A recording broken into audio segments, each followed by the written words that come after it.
പഠിക്കുന്നുണ്ട്, വളരെ കഷ്ടപ്പെട്ട് ബുദ്ധിമുട്ടി എങ്ങനെയൊക്കെ പഠിച്ചെടുക്കുന്നുണ്ട്. പക്ഷെ അതിനുള്ള റിസൾട്ട്സ് ഒന്നും എക്സാമിന് കാണുന്നില്ല.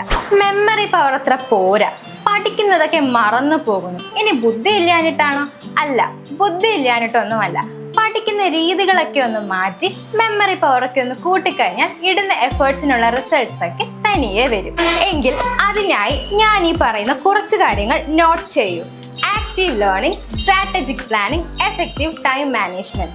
നിങ്ങൾക്ക് അച്ചീവ് ചെയ്യാനുള്ള ഗോൾസ് എന്തൊക്കെയാണെന്ന് തിരിച്ചറിഞ്ഞ് അതിലേക്കുള്ള ഒരു പ്രോപ്പർ പ്ലാൻ ക്രിയേറ്റ് ചെയ്യുക.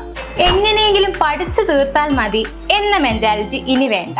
പഠിക്കുന്ന ടൈമിൽ ഡിസ്ട്രാക്ഷൻസ് ഒഴിവാക്കി പഠിക്കേണ്ട കാര്യങ്ങൾ പ്രോപ്പർ ടൈം ടേബിൾ ക്രിയേറ്റ് ചെയ്ത് കൃത്യമായി തന്നെ പഠിച്ചിരിക്കണം. പഠനത്തിൽ ടൈം മാനേജ്മെന്റ് ഒരു പ്രധാന ഘടകമാണ്. നിങ്ങളുടെ പ്രൊഡക്ടിവിറ്റി മാക്സിമൈസ് ചെയ്യാനും സ്ട്രെസ് റെഡ്യൂസ് ചെയ്യാനും പഠിക്കുന്ന ഓരോ ടോപ്പിക്സും ഡെഡ് ലൈൻ സെറ്റ് ചെയ്ത് തന്നെ പഠിക്കണം. കൂടുതൽ ഇൻഫോർമേറ്റീവ് ആയിട്ടുള്ള വീഡിയോസിനായി ഫോളോ ചെയ്യൂ ഗുരുകുൽ കോളേജ്.